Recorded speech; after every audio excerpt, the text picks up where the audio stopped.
And I'd like to now bring up another interesting place that you're finding descendants of the Israelites, but may not necessarily be from the 10 tribes, but will also play a role. And it shouldn't be overlooked. It's a very serious scenario, is in Africa. Africa has perhaps hundreds of millions of people with this identity right now of being from the people of Israel. Does that mean they were from the 10 tribes? Likely not. We were taught by the historians and within our own traditions that when the Romans conquered Judea, a few hundred years after that the tribes of Israel went into exile, perhaps millions of Judeans were sold into slavery, into Africa, into Rome, deep into Africa. And if you look now, you're seeing people who are most likely the descendants of those slaves who kept true. I'd like to bring up a few specific examples because they're going to be game changers. One of them wrote letters to Israel when it became a state. And they said, we're Israelites out in Africa. You know, everyone laughed at them and they said, African Israelites, these people are just trying to jump on the first world country bandwagon. They're living in a third world country. They got nothing. We're coming to Israel. We got innovation, technology. So they're trying to get on this train because there's such a thing called the right of return.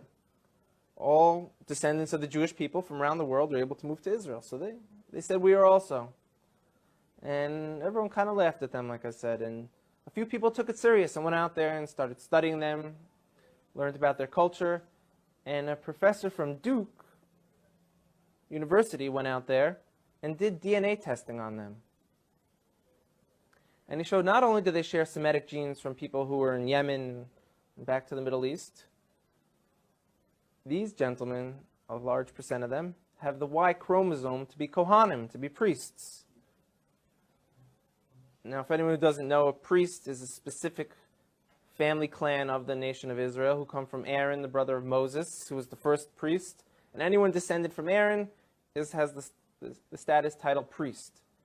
And we found that these men in this village in South Africa called Lemba, L-E-M-B-A, carry this genetic marker to let us know that they share the same as from the Sephardic and the Ashkenaz and the population of the people in Israel today. They share the same exact DNA marker. That's mind-blowing. So everyone kind of got humbled a little bit who laughed at them and said, now what? Now what do we do about this? This could have tremendous implications. Another area in Africa you have something big happening is in Nigeria. You have the Igbo people, or Igbo, pronounced either way. There's 40 million of them. Also Christians, like I spoke about before, how that could happen to the children of Israel very easily. But also a lot of them are now coming out and converting back or adopting the rules of the Torah without all the paganism that they've been practicing for hundreds of years. There's been books written about it from scholars in Nigeria, from scholars from the Jewish people. And where it gets interesting is, in America, there was a slave trade. And a lot of the slaves, a very high percentage of them, came from Western Nigerian ports. And in America today, you see a very large movement of African Americans who say that they're the real chosen people, that they're the children of Israel, they're the Judeans. You know, so what are they just trying to create an identity for themselves because they were slaves, or is there really something here? And the answer is, most likely there is something there. And most likely, maybe that they were the original Israelites, and maybe that the Jewish people today who are white, Caucasian people came in a little bit later on. We know that some of the greatest sages of the transmission of the Torah were converts from Rome. You have a man named Onkelos who wrote a commentary on the Torah, unprecedented, that we still learn today. He was a convert. Some of the largest pillars on the transmission today were Roman converts. So here we are, we're Caucasian Jewish people. And now you have people in Africa saying that they're the real people of Israel.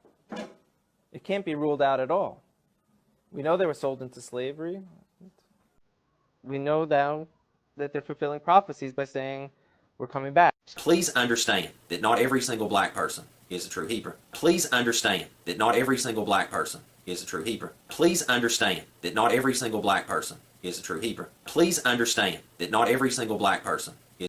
In Joel chapter 3, verse 6, it talks about these indigenous black Africans in collusion with the Ashkenazi because they were selling the Negro house of Judah to the Greeks. And who did the Greeks? The Greeks, they invented democracy, didn't they? Didn't they just? You see, Africans weren't selling their own people.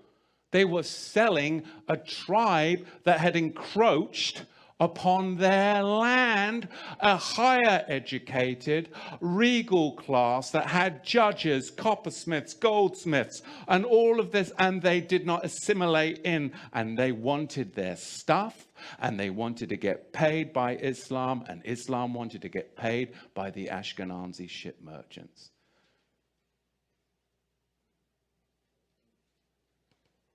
The Igbo tribe of Africa, they're Jewish.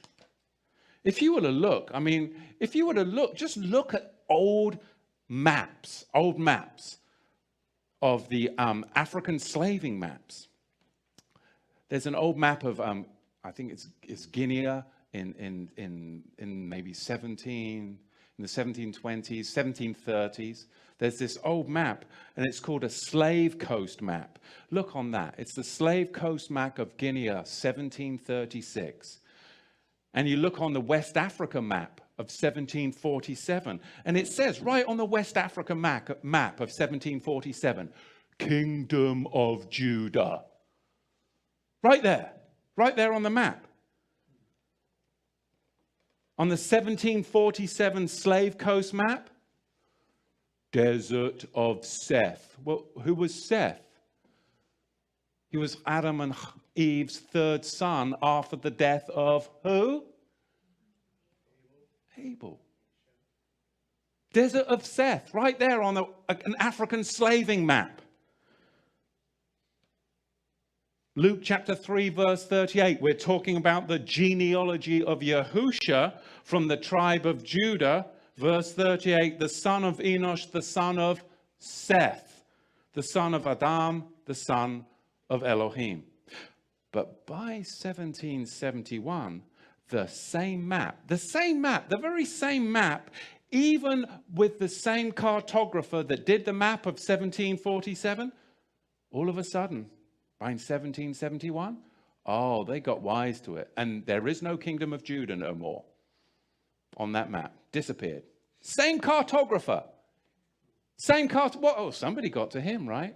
Why would the same cartographer remove the kingdom of Judah from the 1777 map, 1771 map, that was in the 1747 map? Why would he do that? You see, you've got to go further back, because the more we go along this timeline in this day that we have, people don't understand what has gone on in the past. And we are making the very same mistakes as we come to this apocalyptic time of days that we're living in. We're enslaved. But all of those areas around what we call today the Slavic regions, they were, of course, enslaved by Islam. What's the number one slaving country today? What's the number one country that America is economically, politically in bed with? The number one slaving country in the world today, Saudi Arabia. Our whole currency is connected to a slaving country that enslaves women, children, and men from all over the world. And they say nothing. And they're funding our politicians. Funding our politicians. And you don't think this message is relevant? Because people just, let's just stick to, safe and secure. Meanwhile, we're all going down the street to destruction. Do you really think they care what color your skin is? They just want to enslave you all. But they don't want you to really tell the black Negro in America what tribe he's from and who truly enslaves him. They're not the real Hebrew. Matter of fact, a lot of them look like me. which I just told you, I'm not a Hebrew or a Jewish person or Israelite. I am a Gentile. I cannot reiterate that enough. In the 11th century, these people began to really take on the characteristics, try to personify themselves as if they were the true Hebrew, which it cannot be further from the truth. They speak something that's more along the lines of Yiddish. Whenever I first began working in ministry, I wanted to learn to make sure I knew how to read, write, and understand and speak Hebrew, so that I'd done exactly what the Master commanded, Hebrew and Gentile, in his commands. As a person that speaks English, I found that it was very imperative very quickly that I get back to the foundation, find out exactly what the Scripture said. As I went to a foreign language academy, one of the first things that got brought up to me was that I spoke, kind of sounded Yiddish. I inquired as to what Yiddish was. I found out that it's kind of a Germanic language tone mixed with Hebrew. With my Germanic background and my own family's lineage, it made perfect sense to me, and I understood all of a sudden exactly what they were trying to say. In going to Hebrew school, this brought up an important point to me at that point, though, is why would that be the case? Because the Hebrew people should always have been the Hebrew people. Their tongue should not be something intermingled with other people. As we move forward in Genesis 10, verse 3, we find Ashkenaz. And that's actually, the people are actually explained in the Scripture, where they're from, who they are. So they're not Hebrews. And the Scripture itself attests to this. So these people are posers. At this point, whether a person wants to accept and acknowledge that or not, the written word is the written word. Right now, many people refer to it as the terrorist nation state of Israel. I refer to it as the poser state of Israel. Because the people that are there, most of them do not even acknowledge Messiah, nor do they even keep the Jewish faith. They're actually nothing more than people in a land that's not their own. That's just a factual statement. Now, what I want to do now is I want to go to Deuteronomy 28. Because Deuteronomy 28, out of all the peoples and nations of the world, tongues, ethnics, and backgrounds, they define out one population of people that are more unique than any population of people up on the planet of Earth. They're the only people that meet these characteristics, and therefore can be the only people that are the true Hebrews. So let us begin. And I will prove to you that it is the people that is defined as the African American that have been scattered abroad throughout the nations of the world because of the sins and transgression of breaking Master Yahweh's commands and their ancestors doing it. Leprosy is something that most people don't understand. If I got leprosy, you would never really know it. Why? Because it makes you white. Black people, it's very profound because you're black, and then you become white. This is something that you can't hide, okay? Nevertheless, that's why the leprosy in the day and time of the ancient biblical Hebrews, it was so profound, because it does nothing for me. For you, it's life-changing and devastating, nevertheless. As we move forward throughout the Scripture in Deuteronomy 28, and I encourage you to read the entire chapter in full context and look at exactly what I'm saying. Slavery is nothing new to the African American people. You will find that if you're an African American, many of your ancestors were exactly that, slaves. It says in the Scripture that there will be a yoke of iron put about your neck, and that you would be turned into a slave. Well, that happened in bondage in the land of Egypt. And not only that, but here we'll find shortly thereafter that the Scripture says that you're going to be taken from Egypt in slave ships, and that's exactly what happened, and scattered all amongst the world. But we'll get to that in just a moment. The Scripture says that you would take a wife and another would lie with it. How many women were raped during slavery and taken from their husbands and sold to someone else as a master and taken abroad? All right? Thou built a house, but you won't dwell in it. How many built the nation of the United States of America today, but you have no part with it, you know? You would plant vineyards, but you wouldn't eat the fruit thereof, harvest it. There you go, you know, you worked and toiled in the fields, your ancestors worked and toiled in the fields, but you had no part of it. The sons and daughters taken away, you know, you'd long for them all the day long, your eyes would fail for longing after them, and they're not to return. The slavery, the children would be born, they'd be to a certain age, and they'd be sold, okay? you'd be oppressed and crushed. A nation of people that's oppressed and crushed. Not only that, but it just madness and blindness. You know, I mean not to be racist when I say this, but I found some of the craziest stuff you find in the African American population. Just pull up your pants. Quit looking ridiculous. There's so many things that is just that it's because of the sin of your ancestors that you do these things in what you do now. And I mean not to be racist. It's just the truth. Your carcass would be for the beasts of the field. You know, so many people that was slaves just murdered and cast out, and the animals, the beasts of the field, and the fowls of the air ate your flesh.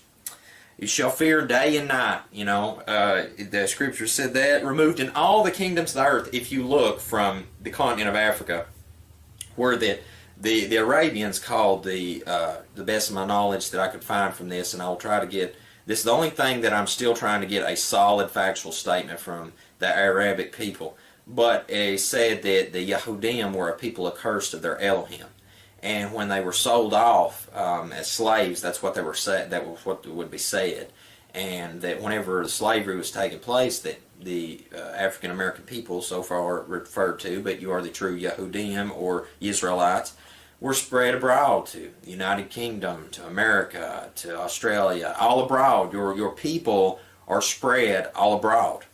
And will be regathered together again back into your land of Israel. You're spoiled and no man saves you. You know, I find out of all the peoples that are oppressed, especially in America, I find this interesting. That, and once again, please do not define this as racism. But especially at the point in time we're at right now, illegals immigrating into the United States, foreigners abroad, even for me as a white man, I found that when I became unemployed, it was very difficult on certain things. But I find for the most difficult people that have a hard time is probably the African American people. And I wondered for many years why that was until I understood that you people were the true Hebrews under the curse of Deuteronomy 28. And that makes perfect sense. The scripture says that the stranger would be put above you and you would be put below. You know, I can't tell you how many times I've went into a McDonald's and other places abroad that it's the lowest of low jobs, and that's where you find many of the true Hebrews. And once again, I mean not to be racist. This is why you're under this ban, is because of the curse of Deuteronomy 28. And, you know, Deuteronomy 30, if you read that chapter, it's a call for return. And I encourage you to begin the restoration of the Creator's appointed times. Right there's a link to it. Keep His commandments. Believe on the Most High and accept His Son, because if you do so, one day you will have back what your ancestors lost. One day you'll have all these things restored unto you again. And, you know, it's just like Isaiah 56 and Isaiah chapter 58. I hold so tightly to those chapters myself in the Scripture because I'm a Gentile. I long for the new kingdom. I want to be gathered to be a part of it. But you are a very specific people. And for those of you who are listening, such as myself, like myself, that are Gentiles, it's very important that we understand who the true Hebrews are. Because those that are posers in the land of Israel right now, until the times of the Gentile be fulfilled, these people will not inherit the land of Israel. They're only here for a time being, for a short space. These people that are posers in the land will hold the land of Israel. They are not the true Hebrew. And they never will be. The life is in the blood. I know who I am because I done a DNA check, and it fulfilled everything that my ancestors, you know, my grandmother.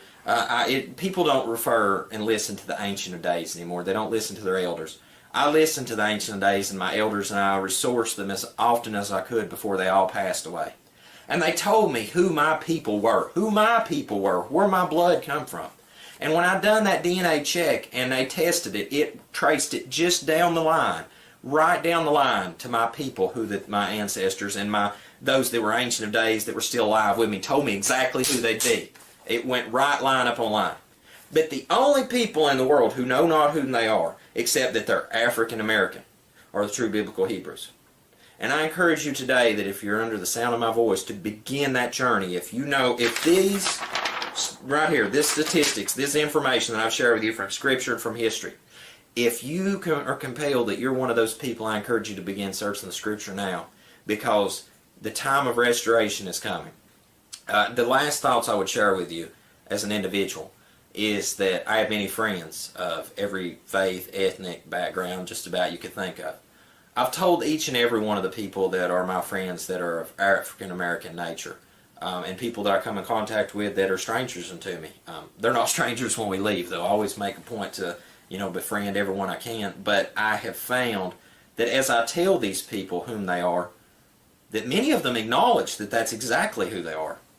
That brings me great joy, because time is drawing to the end, and the time for understanding biblical prophecy, understanding who the true biblical Hebrews are, understanding the commandments, the time frame for accepting Messiah, all these things are drawing very short to the end. And as a person that has prepared themselves for the sounding of the seven trumpets of Revelation, this is the most critical time in the history of humanity. There'll never be a time of turmoil like there is taking place now ever be again. It's so important we have every single characteristic of end-time prophecy in place, and one of those is knowing who the true biblical Hebrews are. I hope this has been enlightening to you. I hope it's opened your eyes to so many things that have been hidden. I promised I would do this video, and I hope for those who have requested it that it's a blessing to you. So until we see you again here at Seven Trumpets Prepper Channel, You're the one that was chosen by Yahweh to live in this land, not the Jewish people, it's you. You were stolen from Africa, they deceived you, they told you that you are slaves, but you actually the children of Israel. And it's time just to come back. Come for your people, come back for us, come back for the whole Gentiles, because only you gonna save us. So please come back. It's biblical, it's in the Torah.